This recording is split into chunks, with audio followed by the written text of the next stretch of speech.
இல்லை இல்லை அப்புறம் ஒரு முக்கியமான விஷயம் என்னன்னா, நம்ம தலைவர் ஜிபி முத்து அண்ணாச்சிருக்காருல, அவரை பற்றி தான் பேச போகிறோம்.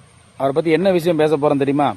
நம்ம தலைவர் ஜிபி முத்து அண்ணாச்சி இப்போ ஒரு மாதிரி புலம்பி தள்ளி வீடியோ ஒன்று போட்டிருக்காரு. என்ன வீடியோ போட்டிருக்காரு?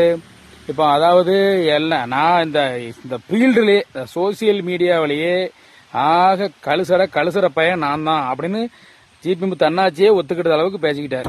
இது ஏன் சொல்லியிருக்காருன்னா, அதாவது அவரு கூட வந்த எல்லாருமே இன்னைக்கு நல்லா இருக்காங்களாம், சினிமா துறை நல்லா இருக்காங்க, நான் ஒருத்தன் தான் நாசமாக போயிட்டேன் அப்படின்னு சொல்லிட்டு இருக்கும்போது ஜிபி முத்து அண்ணாச்சி பையன் இருக்காமலாம் அவன் சொல்லுதான், ஆமாப்பா சாதனாலாம் வீடு கட்டிட்டாங்க, நீ என்னத்த அப்படின்னு பையன் கூட மதிக்க மாட்டேக்கான். பெத்த பிள்ளை கூட நீ கீழே இறங்கிட்ட அப்படின்னு பையன் கூட கேவலமாக பேசுகிற நிலைமைக்கு நம்ம ஜிபி முத்து அண்ணாச்சி நிலைமை ஆயிட்டு. இருந்தாலும் ஜிபி முத்து அண்ணாச்சி உங்களுக்கு இப்படி ஒரு நிலைமை வரப்படாது.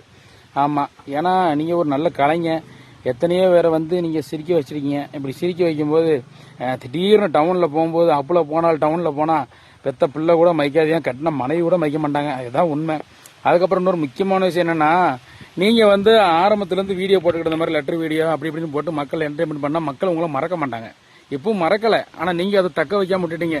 திருப்பி நீங்கள் மறுபடியும் லெட்டர் வீடியோ போட்டு நார கேள்வி கேட்டீங்கன்னா கண்டிப்பாக மக்கள் எல்லாம் உங்கள் முன்னாடி வந்துடுவாங்க. சத்தியமாக அடித்து நான் சொல்லுவேன்.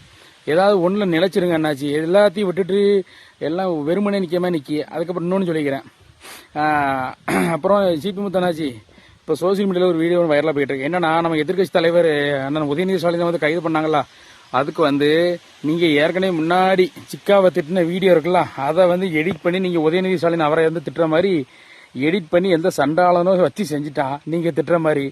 அது என்னன்னு கொஞ்சம் யூடியூப்பில் இன்ஸ்டாவில் கொஞ்சம் பாருங்கள். இப்போ அதுதான் வைரலாக போய்கிட்டு இருக்கு. நாளைக்கு அரசியலில் தேவையில்லாத வேலையெல்லாம் இழுத்து விட்டுருவானுவோ. அதனால் நீங்கள் உங்கள் வேலை உண்டு சோழி உண்டு நம்ம உண்டுன்னு அவாட்டு இருங்க. சரி, அதை சொல்லிவிட்டேன். ரைட்டு, முதல்ல சீக்கிரம் லெட்டர் வீடியோ போடுங்க ஐயா. அப்புறமா நான் கீழே போயிட்டேன், கடைசியாக இடம் சொல்லி சொல்லுங்கள். சரியா? ரைட்டு மக்களே, இந்த பதிவு பிடிச்சா லைக் பண்ணி கமெண்ட் பண்ணி சேர்த்து மறக்காம பேப்பர் 248 சேனலை சப்ஸ்கிரைப் பண்ணி பெல் அமைக்கிறீங்க. நன்றி, வணக்கம்.